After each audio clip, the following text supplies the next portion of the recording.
Good evening and welcome to the Buncombe County Board of Education regular meeting for Thursday, March the 6th, 2025. The mission of Buncombe County Schools is to foster a culture of excellence and continuous improvement where every student will thrive and learn from exceptional educators. Our vision is for every Buncombe County Schools student to graduate on time, prepared to pursue their chosen path as critical thinkers and collaborative leaders in our diverse society. Having called this meeting to order, I ask that we please stand for the presentation of colors. Tonight's colors are presented by Reynolds High School JROTC, instructed by Lieutenant Colonel David Wise, United States Army retired, and Sergeant First Class Jamie M. Brown, United States Army retired.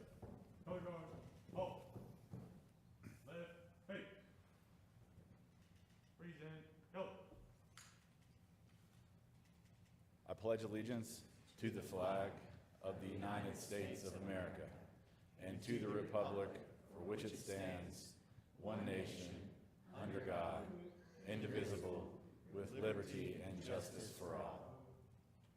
Order, go. Right, hey. Forward, march. March time, march. Color guard, halt. Order, go. Ball out.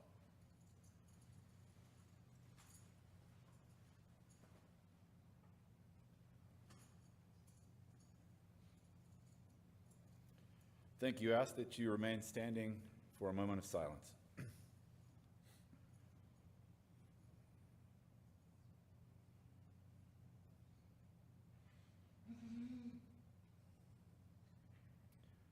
Thank you. You may be seated.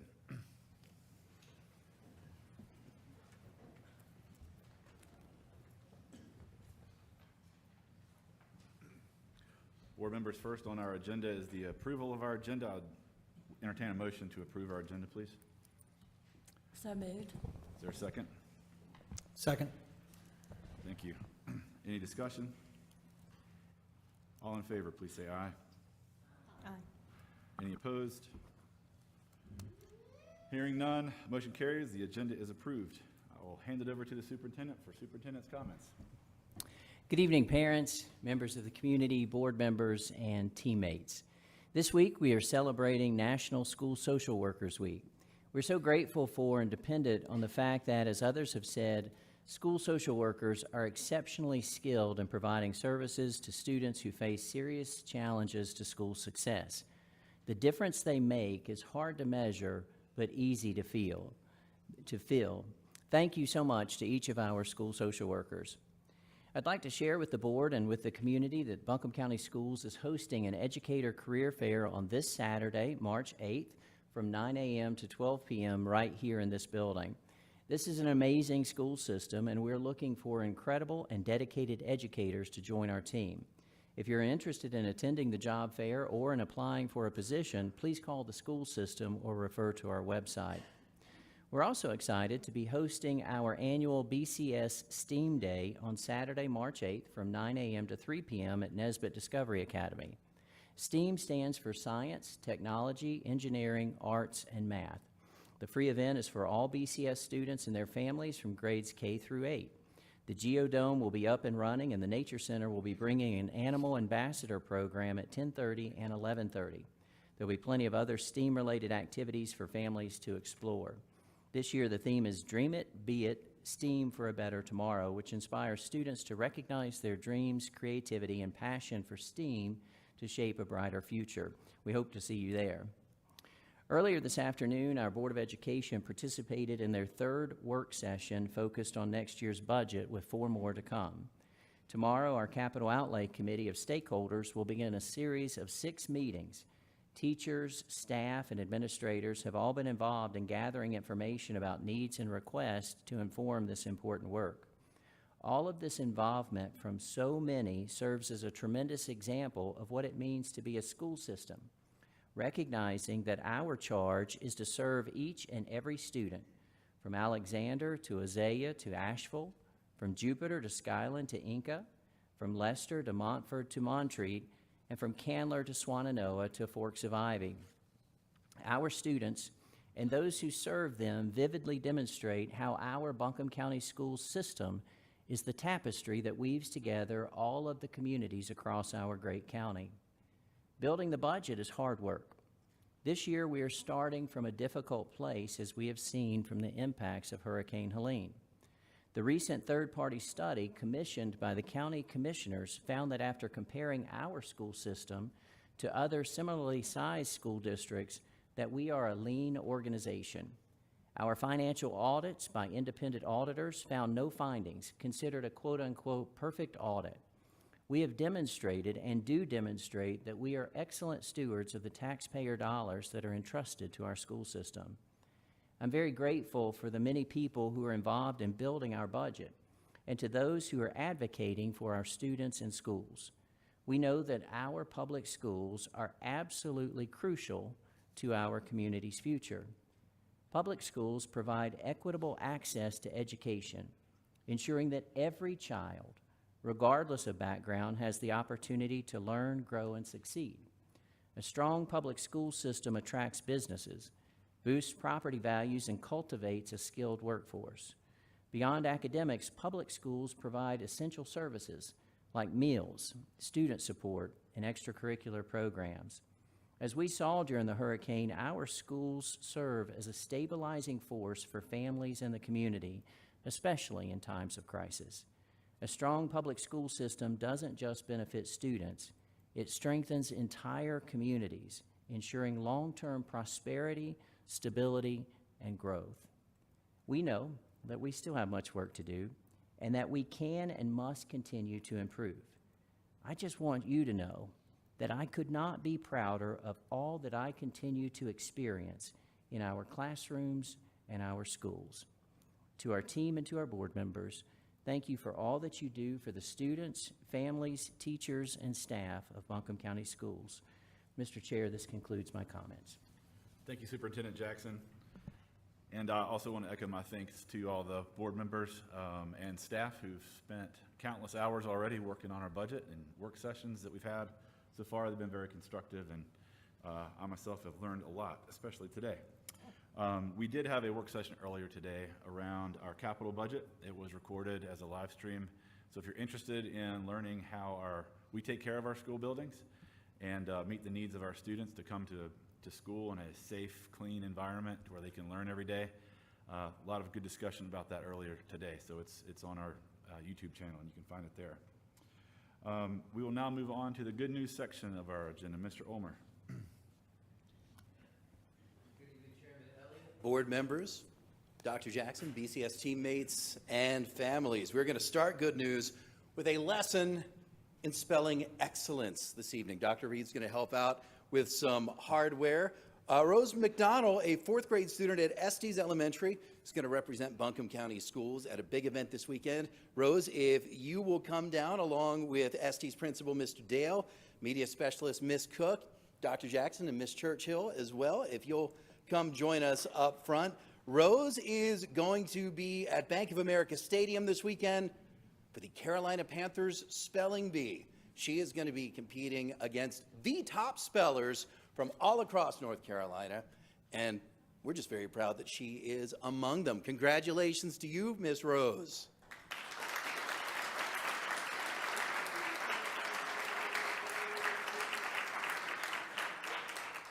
Congratulations. Rose will be competing on Sunday at Bank of America Stadium, and we will keep you up to date. That's going to be an exciting competition against the top spellers from all across the state of North Carolina. Congratulations, Rose.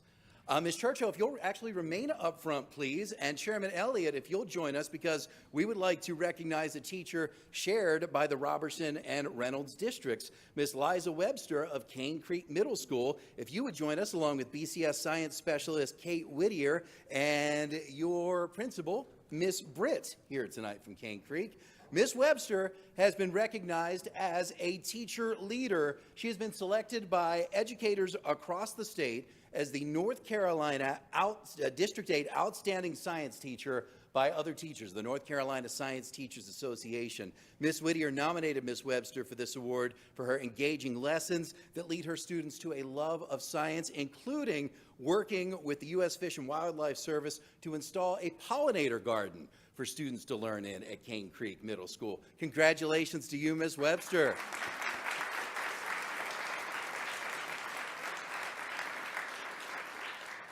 Thank you so much for all you do.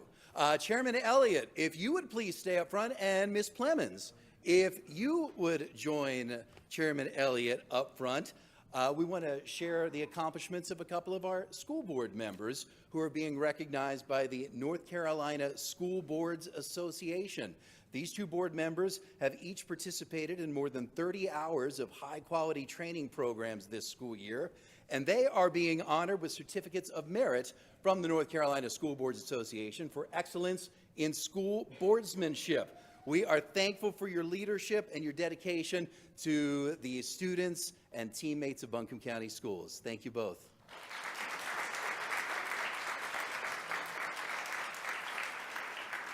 Finally this evening, got to get to two big athletic achievements to celebrate. Drake Leatherwood, a student in the Progressive Education Program, has been really busy on snow days, y'all. Drake, if you could join us.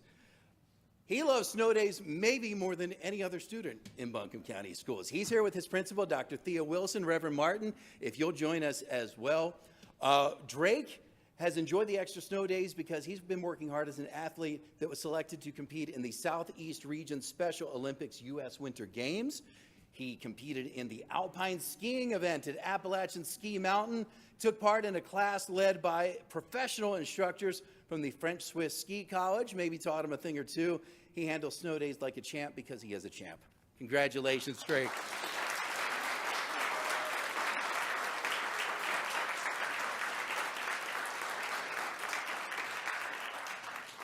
And we also congratulate a group of athletes that brought home a state championship to Buncombe County and the Valley. Our BCS athletic specialist, David Ball, is going to help present the hardware for this group, the Owen High School cheerleaders. If you would please join us along with your coaches, Ms. Newhouse, Brittany Ledford, Principal Dawn Rookie, and Mr. Cheatham, if you'll come up as well to celebrate this group earning the top spot, the #1 spot in the North Carolina Coaches Cheerleading Association State Championship. Now, the music for their routine includes the lyrics, "All I want to do is make my hometown proud." They did, y'all. They certainly did.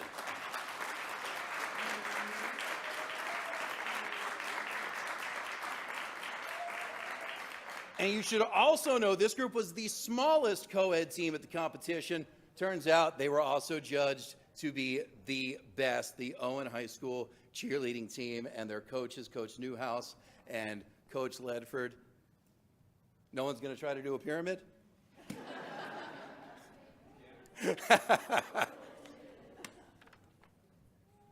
Congratulations.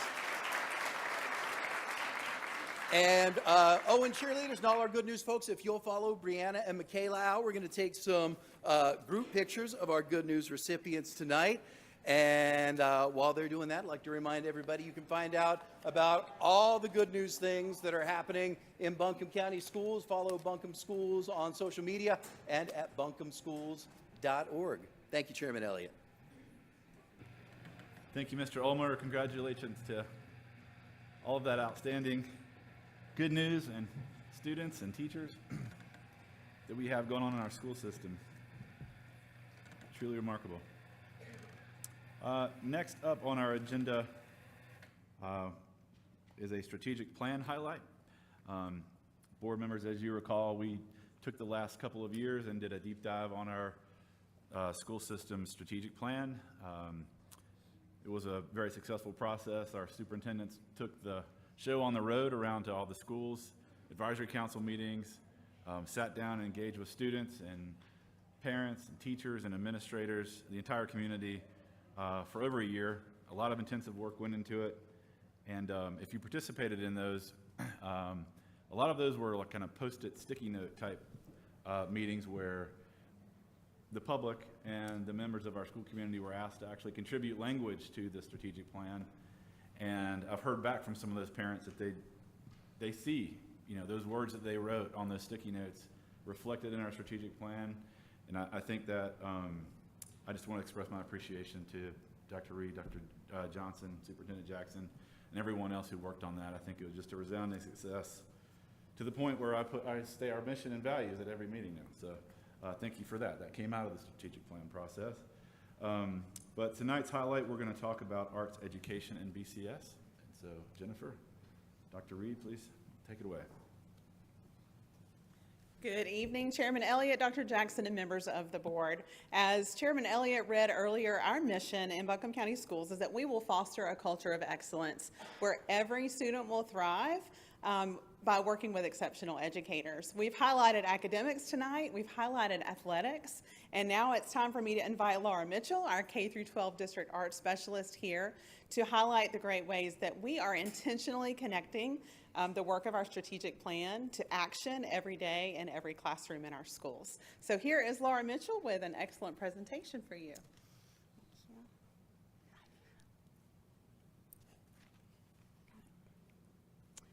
Chairman Elliott, members of the board, Dr. Jackson, Dr. Reed, Dr. Johnson, principals, teachers, and the community. It's an honor to be here this evening to talk about the thing that I'm most passionate about, arts education, and to share how our arts programs in Buncombe County Schools supports our Buncombe County Schools strategic plan. And by the way, happy Arts in Our School Month.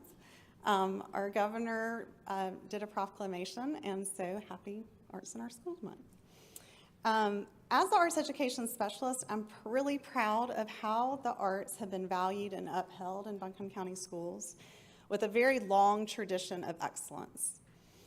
And therefore, it's probably no surprise to you that the arts seamlessly support our BCS strategic plan. I first just want to share with you a general overview of the numbers of educators that we have and number of students that are enrolled in arts courses. This first slide shows our music educators, and then it's broken down because we have specific band, chorus, general music, and orchestra. And you can see we have 51 music educators and close to 15,000 students enrolled in music programs across our school district. Our second slide shows our other arts courses. We have a blended arts educator that serves at PEP, and she has 93 students. We have a dance educator with 94 students, 7 theater arts educators, so 788 students. And then that does not include all the students that are involved in musicals after school. And then 37 visual arts educators and 12,520 students enrolled. So 18,662 BCS students are enrolled in arts courses this school year, which it's a huge part of our education, huge part of rigor in our school system, and a sense of pride and community building for not only our students, but our community at large. The arts go beyond our school building, and I just wanted to highlight, this is certainly not a comprehensive list, but we do host 9 all-county events. Our music programs all of our arts programs are also involved in regional events across Western North Carolina. State events, we have our students eligible for All-State Band leaving this weekend, which there's 41 students that are eligible for All-State. We took a busload of our All-State chorus students this fall. We are excellent in our arts programs. Cane Creek Middle School is going to Carnegie Hall. We're national as well. So we also create senses of community by hosting Land of Sky Marching Band Festival and the Cedar Cliff Classic. We are arts, high school and middle school arts. We have students who have work at the Asheville Art Museum right now through Scholastic Art Awards and have Gold Key winners that go on nationally. So just a few things to let you know that our arts are wide and vast. It's been the work of our Buncombe County Schools Arts Advisory Council to show how our arts program connects to the strategic plan. So as a visual arts educator, I have up here our vision and mission that Chairman Elliott mentioned, and we have our 5 core belief statements here that are our school systems. I wanted to go through all of them and show how the arts connect, but we're just going to focus on the first 2 this evening for time's sake. So the first one, engage students in meaningful ways. Every student in the arts can succeed when they feel a sense of belonging or engaged in instruction that is designed to meet their academic, social, and emotional needs. So I have here 4 statements, and I've highlighted some words that I just feel like really stand out. Sense of belonging. When our students are involved in the arts, they have a sense of belonging. And you can see it visually when you go to a concert. You might see everybody in their concert black. You might see the marching band and everybody has their plumes on. You might see our students in matching t-shirts. It's like a team, right? It's like a sports team, how you have a sense of camaraderie. But it goes so much further than that. They have a sense of belonging because they're part of something bigger than themselves. It's creating something beautiful with their minds and with their hearts and with the gifts and the talents that they may not have even known that they had if that kindergarten music or art teacher had not been there from the very beginning. Our K through 12 arts programs, they're vertically aligned. Our teachers work together. They build upon each other. They take their work seriously. They're passionate, and they are excellent in what they do. They realize the gifts and talents of our students, enabling our students to feel a sense of belonging in Buncombe County schools and engaging them academically, because the arts are part of academics, as well as socially and emotionally. I want to share a quote from a T.C. Robertson chorus student who said, "Chorus has had a huge impact on me because of the secure family it has never failed to provide me. Being able to express myself through music and working as a team to make things happen is magical.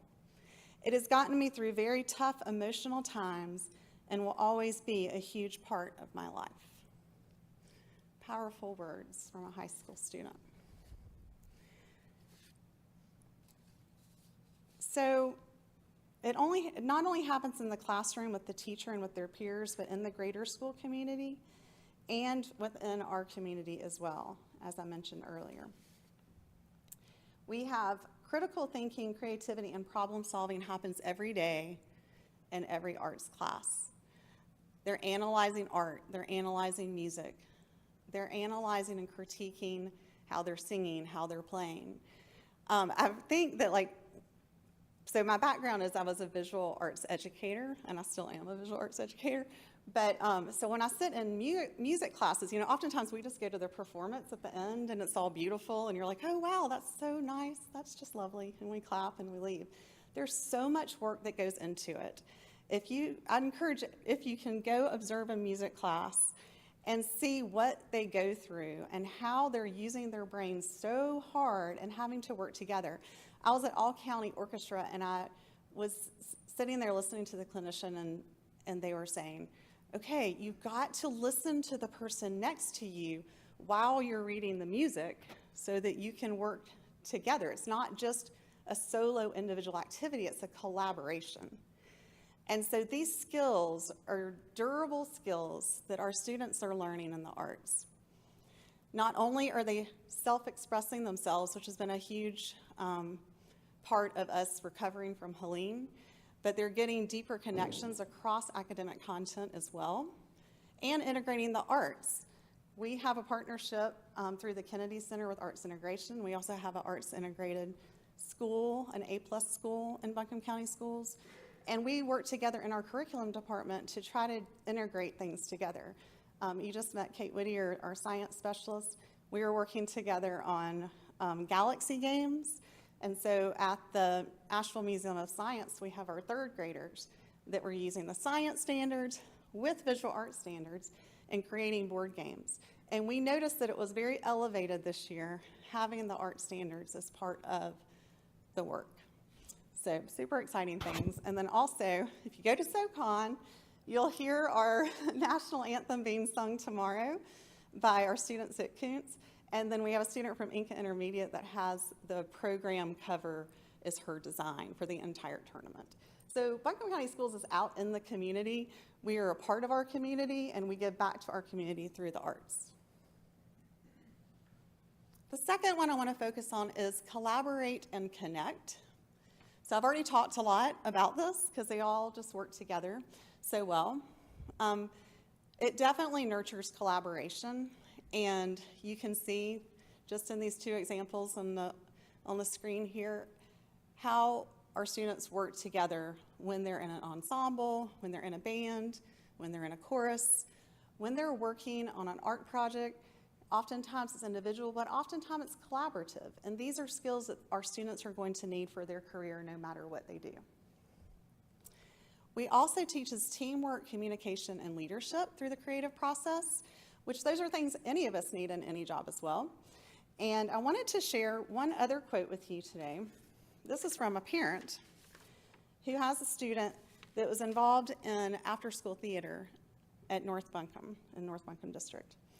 She said, "At first I volunteered from a sense of duty, but after seeing the transformational experience my child had through taking part in the program, I now volunteer because I am passionate about the important lessons that all children can learn from participating in theater. Preparation, teamwork, confidence, individuality, flexibility, shared goals, etc. I could go on and on. I am so grateful that my child had this opportunity during these crazy middle school years. The harder life gets, the more grateful I am for the arts." It's the real deal. And I could go on and on and on about all the things and all the ways. And I have a lot of notes, and I know that our time is short, and Dr. Reed knows I could go on and on, so she told me I need to keep it short. But we have so many wonderful things just happening everywhere, and I want to just highlight a little bit more about the community, the sense of community, because we have a community here in Buncombe County Schools where I cannot do my job and do all we do for the arts without all the different departments that is here. You know, I speak with the finance department on very, very often. I speak with the maintenance crew very often. With nutrition, everyone across the whole board, HR, and I'm going to leave people out. So anyway, just everybody. And so I'm so grateful for that. Also, we have on our Arts Advisory Councils made up of community art partners from across our area, and we are so embedded in our arts here in Buncombe County. Like all of our theaters, and they're all partners with us. And so, and I'm not going to start naming them because I will definitely leave people out because the list is long. But I wanted to just say thank you to all of our community partners and being part of our strategic plan and making our students stronger. Also, our foundation, I want to thank them as well. So, strategic plan, the arts definitely seamlessly connect to all of that. And maybe another day I can share the other three with y'all. The other great thing about our arts programs is that the North Carolina Portrait of a Graduate, these are the skills that every student should be graduating and be have these skills like as part of their toolkit. And so all of these things you can find in the arts: adaptability, collaboration, communication. I've already said many of these words tonight: critical thinking, empathy, learner's mindset, and personal responsibility. So I've prepared for you a short video, and this is not a communications department video. Like I told Ken, I was like, I'm gonna take credit because the pictures are not like the professional quality that they do. And this is just a snapshot of our 45 schools. We have 102 arts educators. It does not cover everything, and I had to already cut it some. So what I want you to do, though, is pick a word that you see on the Portrait of the Graduate, and invite everybody to do this evening. Pick one word and see if you can see that or imagine that it's happening in the pictures on the screen.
Can I get one more?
I wish I could tell you like all the stories that go with every single one of those pictures, but a picture's worth 1,000 words, right?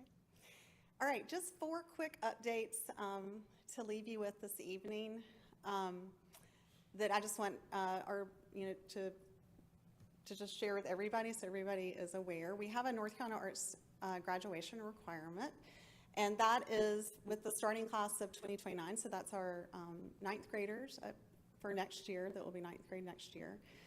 They just have to have 1 semester of an arts course between the 6th and the 12th grade. So, and that will be, it's not an arts credit, it's just 1 arts course. So if they take it in middle school, it doesn't count as a high school credit. It will just check that they satisfied their requirement to graduate. The second exciting piece of news is that we now have a North Carolina Arts proficiency endorsement for our graduates. And so the requirements for this are that students have to have 4 credits of any of the arts. So they could have 1 theater, 1 dance, 1 visual art, 1 music. But they have to have a 3.0 in the 4 credits and then have 40 hours of extracurricular activities that they document and turn in to receive the endorsement. So extracurricular activities might be anything from visiting an art museum to attending a performance that you're not in. It may be doing all-state band that's not part of your class grade. So there's a long list of things that count towards that, but that's an exciting new addition to our endorsements. The third new thing, there's lots of exciting news in the arts, is that we have our new standards for the arts that are going to be fully implemented next year, and the implementation started this year. And there's 4 strands for K through 12, and you're going to hear these same words again: create, connect, respond, and present. And so I'm super excited about the standards, and those can be found on DPI's website. So in addition to that, we have updated our course codes and we're ready to roll for next year. I've been working closely with Power School, and we are just super excited for what's to come for the arts. We appreciate all the support from our board. Thank you for valuing the arts in such tough times and for knowing that it's an important part of Buncombe County Schools. And we invite you to the art show. That's our last all-county event coming up. And we're Western North Carolina strong. Thank y'all.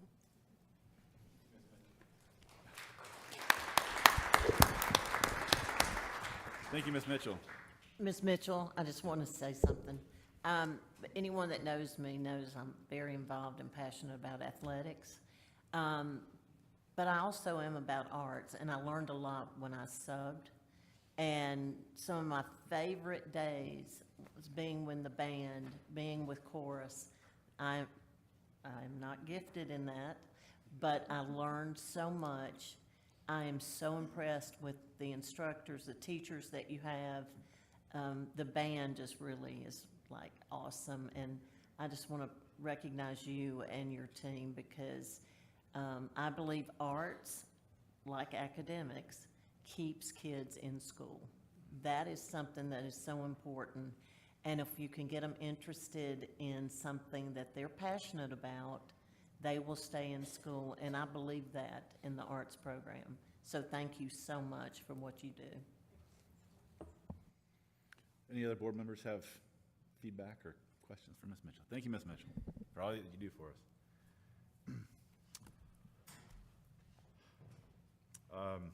Next on our agenda is public comment. Mr. Shatley.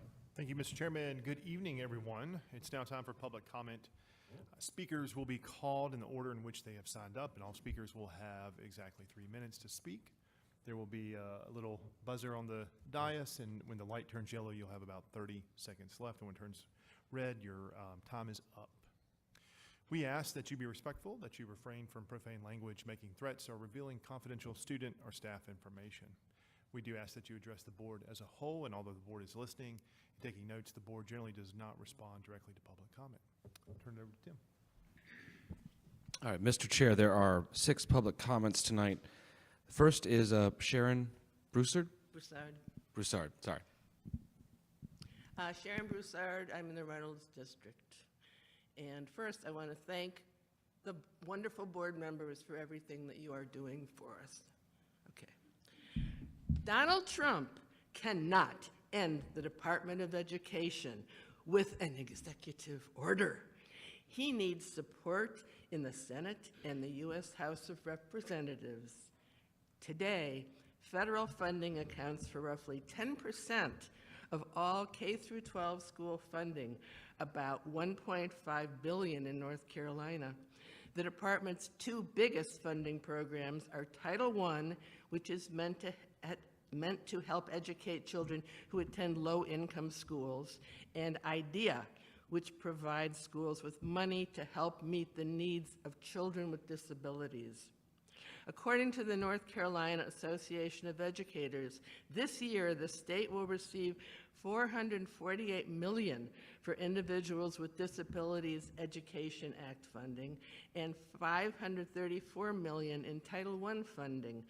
More than 750,000 students in North Carolina benefit from the Title I funding. Federal funds pay for about 12,000 traditional public school employees, almost 7% of total, and more than 500 public charter school employees, about 4.8% of total. Today, North Carolina public schools educate 1.3 million students, yet we spend less than nearly all states on public education funding as a share of our state's economy. Tens of millions of dollars in federal grants for teacher training and retention have already been canceled in North Carolina. Several canceled programs were run by colleges of education to train more people to become teachers amid a shortage of qualified teachers in North Carolina. Others targeted lower performing and lower income schools to provide extra help. In canceling the grants, the need to stop diversity, equity, and inclusion programs was cited.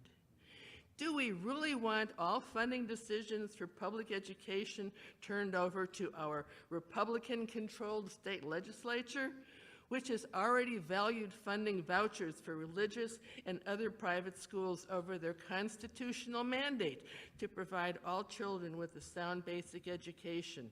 I hope not.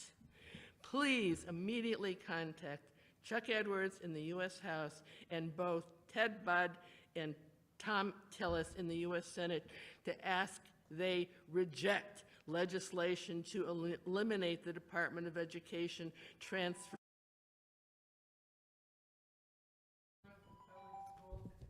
Thank you. Thank you. Ian Brown.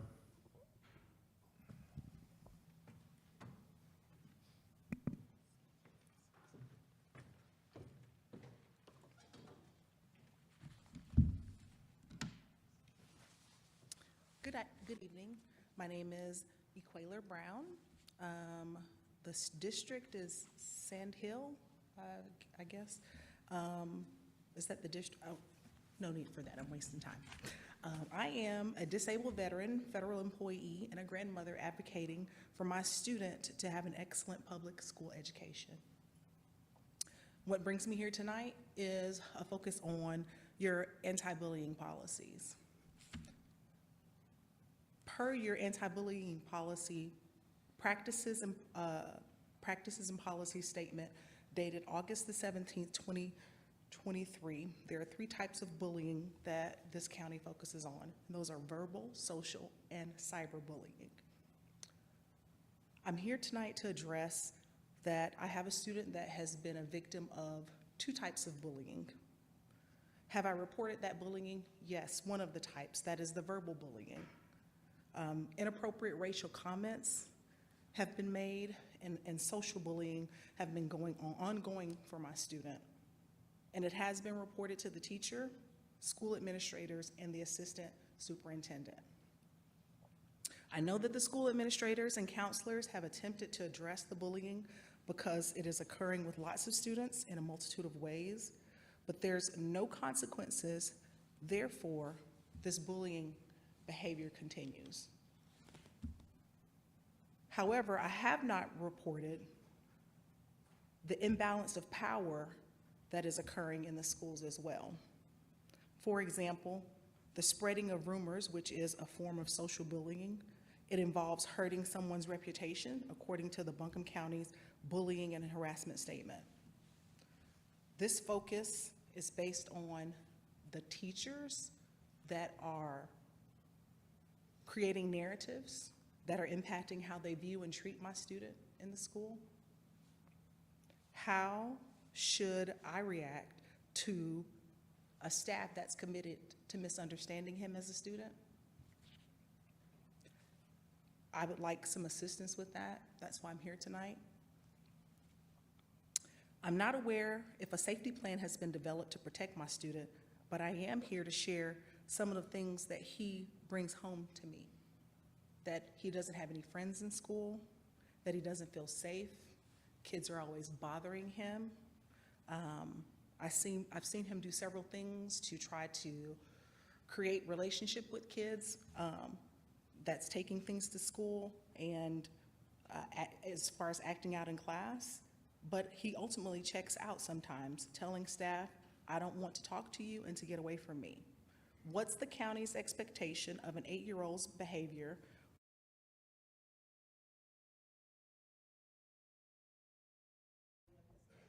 Thank you.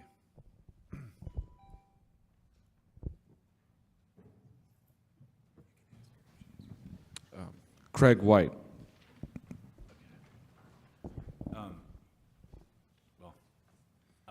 Madam, at the last speaker, if I may, if you would like to leave your contact information here for some follow-up, you're welcome to do so, and we'll have our administration follow up. Thank you. Good evening. I'm Craig White of the Campaign for Southern Equality, and thank you, Board, for your vote last month to restore the Epic Digital Library. You've made a lot of kids very happy. As I've listened to public comment attacking and defending transgender students over the last few months, I've realized that we don't really understand each other. We're talking past each other, both here in Buncombe County and across the nation. So I'm using my time tonight for a teachable moment. Human gender has three aspects, and this is true for all humans. Biological gender, or biological sex, includes body parts, hormones, chromosomes, that kind of thing. Gender identity is about who you are inside, the person that you know yourself to be. I once had a second grader who very patiently explained to me that she was born in the body of a boy, but that her soul is a girl. I am not quite as comfortable in the realm of the soul myself, but that is the way that many people of faith understand these matters. The third aspect is gender expression, how you show up in the world with your hair, your clothing, your makeup or not, your jewelry or not, the name that you use, the pronouns that you use, even the way that you move your body. During the K through 12 years, all three aspects of gender mature dramatically. Obviously, students' bodies change as they move from childhood through puberty and towards adulthood. But also their self-expression changes. You can dress your first grader for school, but by middle school and high school, they're making their own choices about style. And students' sense of themselves and their own identity, including but not only gender, changes dramatically between the ages of 5 and 18 as they become the people that they are meant to be in the world. And this is true for all kids, not just queer and trans kids. So, politics. Conservative groups tend to focus on biology and control. So we see bans on gender-affirming care. We see them policing bathrooms and locker rooms. We see them banning books with transgender characters. And as we've heard in here, referring to transgender girls as biological males, even though they know that's a form of sexual harassment. Progressive groups tend to think your biology is your business. Our focus is on gender identity and gender expression because we want this to be a world where every person is free to be themselves. And our strategy is freedom, protecting people's freedom of thought, freedom of expression, freedom to learn, and freedom from discrimination in housing, healthcare, education, and jobs. So that's my teachable moment for tonight. Thank you. Thank you. Sarah Wilcox.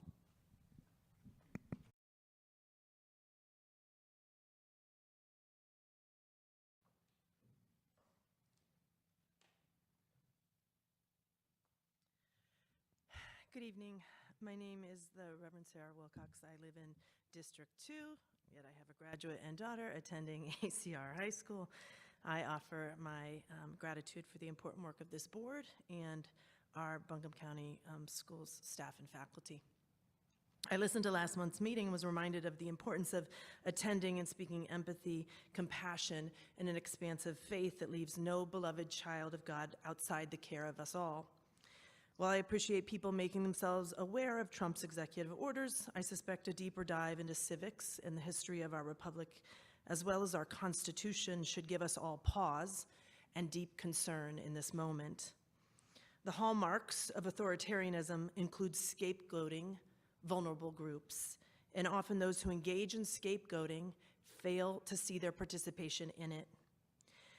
Craig has given us a great teachable moment on gender and sex this evening, so I don't need to.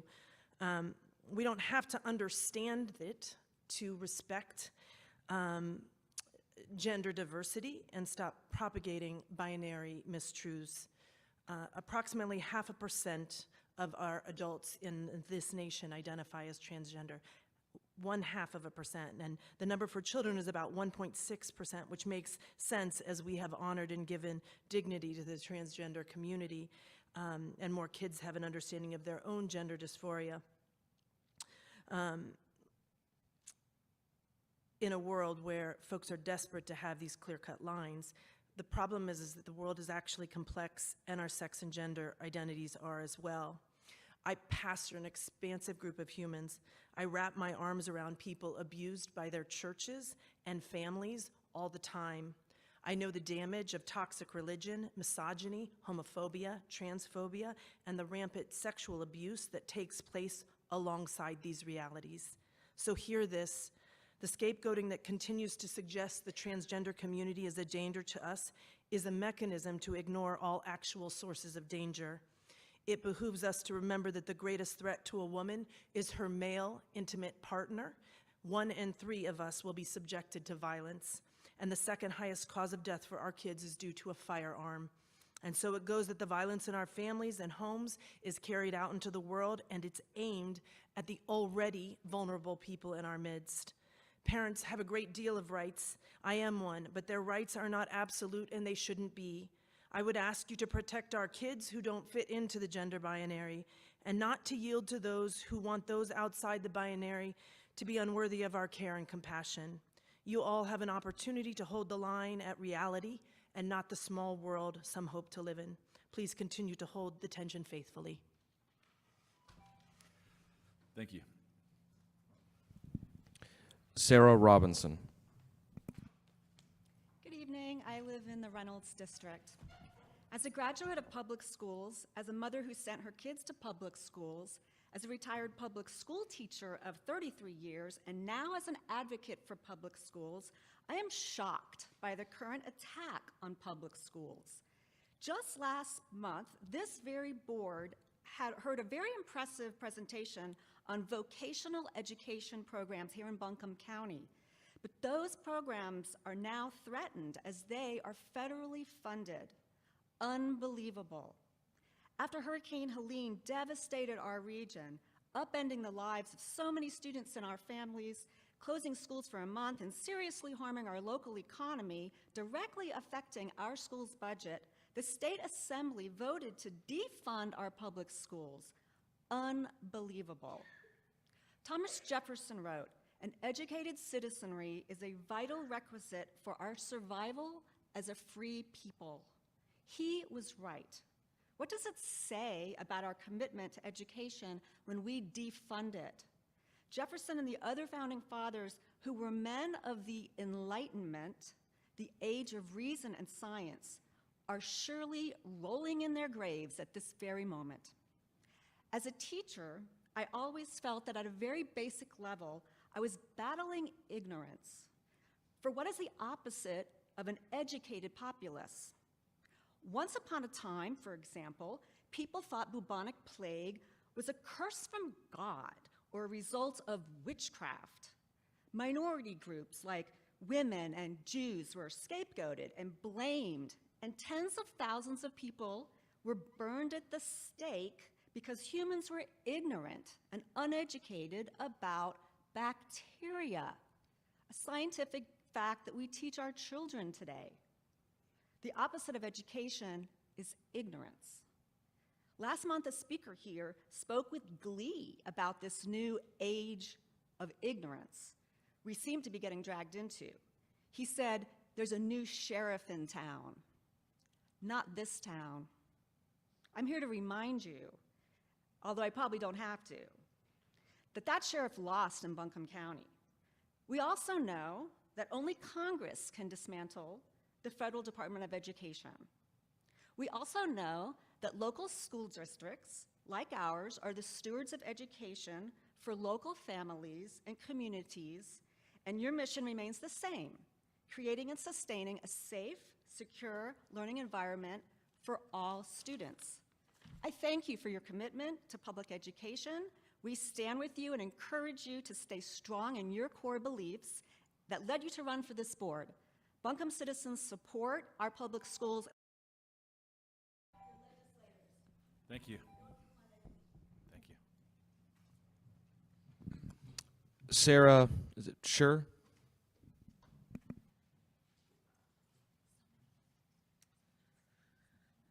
Thank you, school board members, for your time this evening. My name is Sarah Scher, and I'm a proud parent of 2 children at William Estes Elementary School. It was brought to our attention this year that the STEM special has not been offered countywide throughout the school year.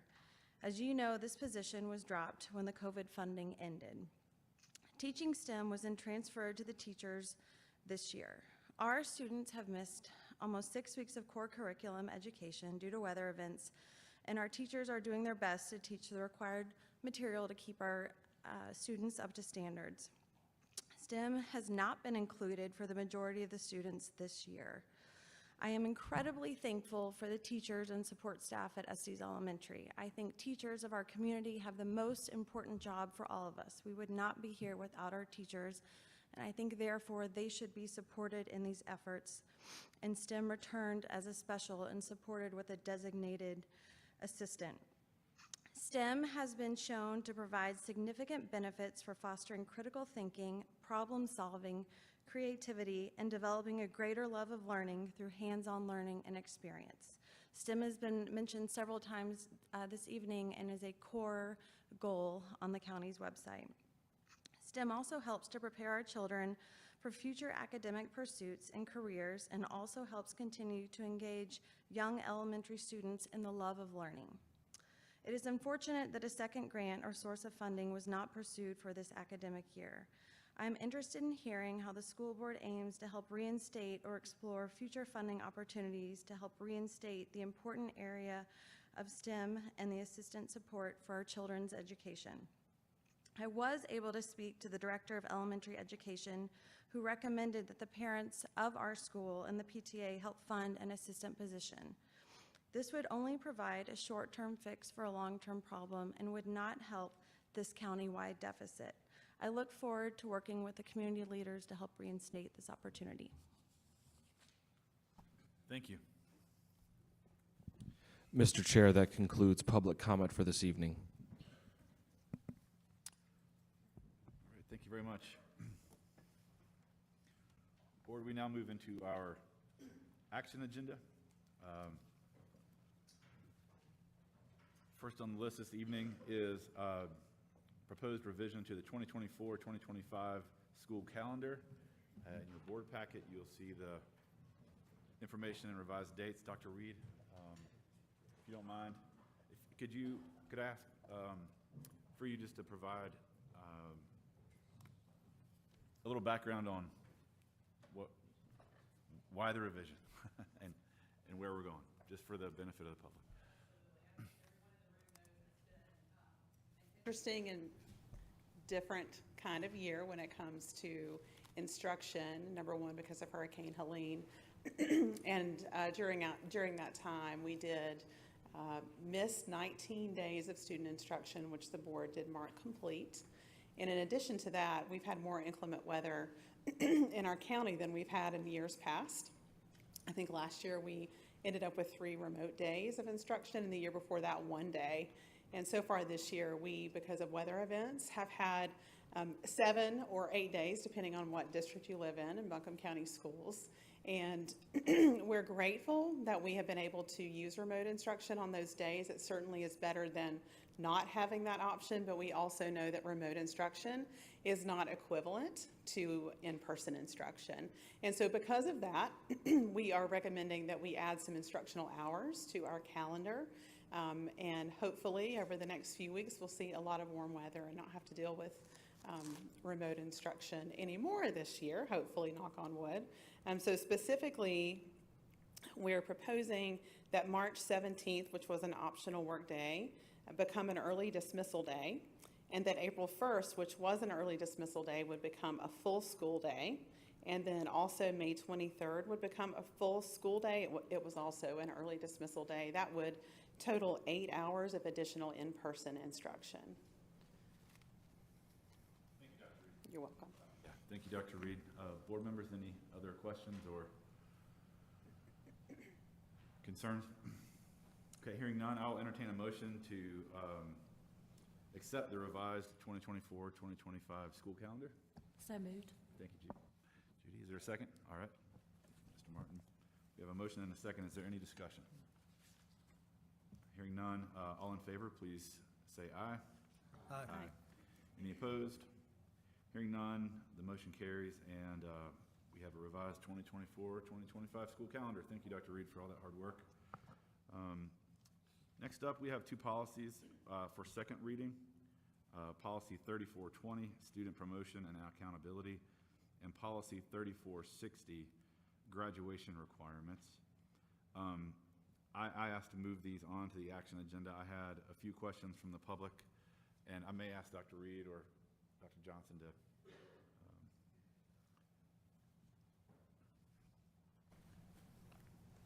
in 3460, the graduation requirements, the revision really seems to reflect that there was a change in the required number of credits for graduation, but we were still recommending a higher level of credits towards graduation. I wanted to ask if you could help explain. Of course. That. So going into this school year, we were under new legislation around an accelerated diploma pathway. And so state law at that point then prescribed a more formal approach to students being able to graduate in 3 years with 22 credits. That really sets the minimum number of course credits required to graduate high school at 22. But as a school system, we have had 28 credits is what we required. We can no longer require that, but as a school system, we still highly, strongly recommend a 28 credit experience for high school students because we know that allows them to explore beyond the core curriculum in areas like CTE and the arts to give them a more comprehensive high school experience, to allow them to explore different career pathways to lead them to whatever is next. Thank you for that update. Any other questions or concerns from the board regarding policy 3420 or 3460? Dr. Reed, those 6 additional credits, can they come from any classwork, from core instruction or the CTE classes? They can come from core. They can be dual enrollment classes with our local community college at AB Tech. So there are a lot of options now, more than when most of us were in high school, for students to choose from and really just cater their high school experience to match their needs and their goals for post-secondary. Thank you. Any other board member questions for Dr. Reed? Yes, Dr. Reed, explain to us the importance and to the community about the policy changes for 3420. Why are we making these important changes? For 3420? Yeah. And specifically, Reverend Martin, are you referring to the career development plans? The student promotion standards. Okay, so under student promotion standards on policy 3420, it specifically talks about the career development plan, which is also reflective of a change in state legislation that every student who enters 9th grade will do so with a career development plan, and that plan will be updated in 10th grade. And so all of our students in 8th grade this spring are working now with their counselors and teachers on developing career development plans, which will prepare them to choose or begin to think about what their high school path will look like. To that, when you say career development plan, does each student sit down with their counselor when they enter high school, and then they have check-ins regularly throughout to make sure the kids are on track for that? Mm-hmm. That's a great question. Each of our high schools approaches that a little bit differently. A lot of them have programs with what we might think about as a homeroom teacher in elementary school, Right. but it's a navigator Right. or some adult at that school that they connect with that will help them make choices in their high school course pathway. Counselors absolutely take a huge role in making sure students' questions are answered, helping them make decisions, getting them linked up with dual enrollment classes. And so, yes, there's a lot of attention paid to our high school students as they make those course selections. Very good, thank you. Any other questions from the board? With that, I will, as these policies have come through the policy committee meeting and have gone through our first reading as well at the last board meeting, I'll entertain a motion to adopt the revisions for policy 3420 and 3460 as presented. So moved. That's a motion and a second. Any discussion? Hearing none, all in favor, please say aye. Aye. Any opposed? Hearing none, the motion carries. revisions have been adopted. Next is the policy ratification, policy 5050R, emergency closings. There were some minor changes to this policy around some, adjusting some names to reflect current status of schools and such, but any board members have any questions or further discussion about this? All right. With that, I'll entertain a motion to ratify the revisions to policy 5050, emergency closings. Have a motion and a second. Any further discussion? All in favor, please say aye. Aye. All opposed? Hearing none, the motion carries. Moving on to our Buncombe County Schools Board of Education legislative agenda. I would like to take a moment and discuss this, and I don't know, is there any way that we could put this on the screen by chance? We didn't necessarily plan for this to happen, but is there a way to do that? We'll work on it while Okay. So, yeah, thank you for giving it a crack. It is available. You can link to it on our school board agenda online. But I very much appreciate Dr. Jackson and his staff working to help clarify some key areas for our legislative agenda. I believe we passed a legislative agenda 2 years ago and have been kind of building on it every year to reflect the current needs of our school system. And I do encourage the public to take a look at it and understand these key priorities of our school system, because they are very real. A lot of times legislators can pass laws that may not reflect the true needs of our school system, and it's our job as education advocates to show up, be well informed, and educate those legislators about what our school system truly needs. And so that was our intent with our legislative agenda, so that education advocates like yourselves could have a good conversation with your elected representatives and have some very good information, to speak on behalf of your school system. So with that, I'll ask Dr. Jackson if you could just maybe step us through some of the major highlights on the legislative agenda. Thank you, Mr. Chair. I'm absolutely happy to. As we've heard this evening, advocating for public schools perhaps has never been more needed, more important. And so a legislative agenda gives all of us the opportunity to, as the chair said, share those direct needs, particularly in this case for Buncombe County Schools. They're working to try to pull those up. I will share with the board, as we have in the past, when the board passes a legislative agenda, we will share that with all of our local, state, and federal elected leaders. We'll also share that with our principals to share with our school advisory councils and with parents and other community leaders who would like that. We will post that as well. This year's legislative agenda is particularly important as we've just gone through Hurricane Helene. And so unlike last year where we had 3 areas to the legislative agenda, we've added a 4th area this year. That's the bottom area, but just as important, and that's to support recovery from Hurricane Helene. There are 2 asks there. First is to provide funding to support recovery through summer learning opportunities and high dosage tutoring as we go into the next year.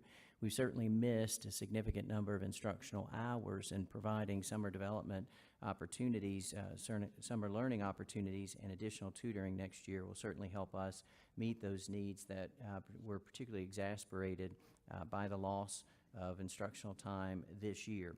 That, of course, requires funding, and so we're requesting from the state legislature and others to help us with that funding so we can take care of our students. The first area is prioritizing student safety and well-being. The first bullet requests to provide mental health administrative personnel at nationally recommended ratios. And specifically, we've called out school social workers, school psychologists, school counselors, school nurses to the level of 1 per school, and assistant principals that are not currently funded at the level that we have, and we know how important that is. We've also asked to ensure that we have an adequate base per pupil funding before implementing any new weighted student funding formula. There are multiple bills looking at a weighted student funding formula at the state level, which radically changes how we receive funding from the state, from a program-based funding to a student-based funding, which would simply say if a student has greater needs, they probably need more funding because they require greater resources. There are examples of other states that have moved to this model, and each of those examples, the state has put additional funding into public school funding before moving to the model, and so the legislative request is to do that same thing. If you're going to change the funding model, put more funding in before you do that, so that you don't take us backwards in terms of funding at the state level. The second area is to recruit, retain, and reward talented personnel. We understand that our teachers, faculty, staff, and administrators are the glue. They are what we offer our community, and so anything that we can do to support them is absolutely critical and crucial to our students' future success. And so the first area there is to increase principal and teacher pay to the highest in the Southeast to help us attract and retain high-quality educators. I won't read each of the bullets, but I do want to mention a couple of them. Another is to increase our allotments to support fair and competitive wages for our classified staff, which includes groups like instructional assistants, custodians, bus drivers, school nutrition staff, clerical staff, etc. We've also asked to reinstate and fully fund advanced degree pay for teachers. Master's pay was something our teachers lost, and so we'd certainly love to see that reinstated, as we believe it should be. To restore longevity pay for our teachers as well, and to restore full retirement benefits, and they're bringing that up on the slide now, and I appreciate that, to restore full retirement benefits and retirement insurance to all employees after 5 vested years. That was a benefit that was lost, and we need to see that back, or certainly want to. The final area, accelerate learning.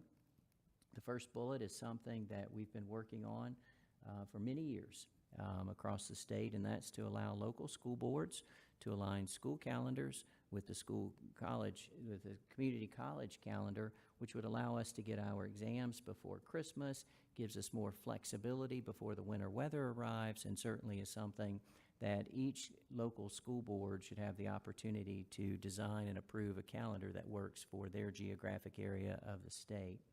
The next is to provide financial support for children with disabilities based on the individual needs of the students. And so referencing back to some students require additional staff, and helping us fund those additional staff needs so we can take care of each and every one of our students.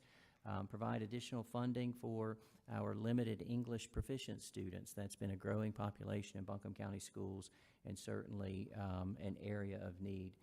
Mr. Chair, the 2025 legislative agenda has been informed by many public school advocacy groups, and so we stand together advocating for our public school students and for our teachers and staff. Be happy to answer any questions that the board may have.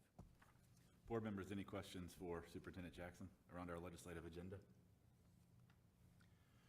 Thank you, staff, for pulling that up. Sorry for throwing that curveball at you. But as you can see, advocates in the world can see now on our screen, it is a very sharp-looking document, and I appreciate that work as well. It goes a long way when you do sit down with the legislator to hand them something that is visually appealing as well and has critical information on it. Another item that is not on this legislative agenda, although vaguely, is around school funding in general, but there is a local bill in the General Assembly currently that seeks to adjust our Article 39 tax dollars that we receive for capital projects to help maintain excellent schools that are safe and clean and welcoming. And so that is an important issue, and I encourage the public to look into that matter as well and speak up to your local and state officials about that Article 39 tax issue as you choose. But we appreciate your support, and please use this as an advocacy tool to support your local school system. So with that, Board, I'll ask for a motion to approve our 2025 legislative agenda, please. A motion, is there a second? Any discussion? All in favor, please say aye. Aye. Aye. Any opposed? Hearing none, the motion carries, and our 2025 legislative agenda is approved. Thank you, Board. Thank you, Dr. Jackson. Moving on to our consent agenda, we have minutes from February 13th, 2025, open session, regular meeting, our personnel report from March 6th, 2025, 2024-2025 budget amendment number 4, Barnardsville Elementary School, request to change banking institution, technology services intent to purchase E-rate related network switchgear, technology services intent to purchase non-E-rate related network switchgear, North Buncombe High School, request to use capital athletic outlay funds for gymnasium custom wall padding. North Buncombe Middle School, request to use capital athletic outlay funds. Irwin High School, request to use capital athletic outlay funds for track high jump standards. Irwin High School, request to use capital athletic outlay funds for an athletic dryer. Any board members have any questions or concerns about items on the consent agenda? Okay, hearing none, I'll entertain a motion to approve our consent agenda. So moved. All right, we have a motion and a second. Is there any further discussion? All in favor, please say aye. Aye. Any opposed? Hearing none, motion carries. Our consent agenda is passed for the evening. Moving on to our information agenda, we have our finance reports that are in your board information. We have policies for first reading, policy 3470, 4305, alternative learning programs, policy 4270, 6145, concussion and head injury, policy 4320, tobacco products, students, policy 4370, student discipline hearing procedures, policy 5026, 7250, smoking and tobacco products, policy 8305, grant administration, policy 9125, participation of minority-owned business. Lastly, our announcements and future meetings. The Board of Education will hold a special called budget work session on March the 13th, 2025 at 4 p.m. in the Yeager Room at 175 Bingham Road, Asheville. The BCS Countywide Advisory Council meeting will be held on March 18th, 2025 at 6 p.m. in the Minitorium at 175 Bingham Road, right here.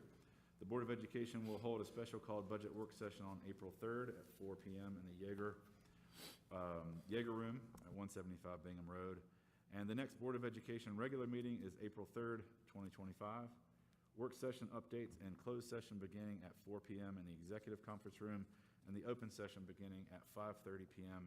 in the Minitorium at 175 Bingham Road. With that, I will entertain a motion to adjourn our meeting. Is there a second? Okay. Any discussion, Reverend Martin? Want to talk about it? Okay. All in favor, please say aye. Aye. Any opposed? Hearing none, meeting is adjourned.